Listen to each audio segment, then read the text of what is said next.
Nagsunog ang mga mababait na teenager ng Maynila sa kanila mismong syudad. Lahat ng na-apprehend will be charged and I will make sure that they will pay the price. Sumali ka, nakisapakat ka, nahuli ka, o sama ka sa danyos.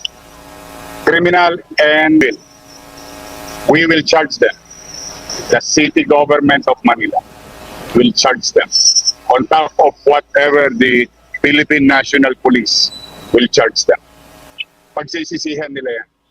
May lakad ka ba? Sabi niya, oo ma, rally. Hindi ko makalang ganun ko seryosong rally to. Tapos dinaanan pa yung kapatid niya. Ang damay pa. Mga walang isip. Pag ginising ako ng manugang ko, sabi ng manugang ko, mama, nahuli sila ka saan? Sa rally daw.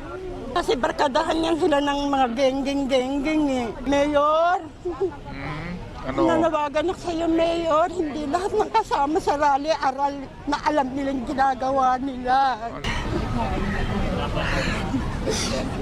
Mayor, magsasama po kami sa inyo. Kakainin nga po, wala, pampapiansa pa sa kanila. Ang mabait niyang anak iyang nakashort ng puti na masipag mambato ng mga pulis. Sa dami ng nambato, isa sa nahuli, malas lang talaga. Ay, kawawa naman si nanay, ang sakit ng dibdib niya.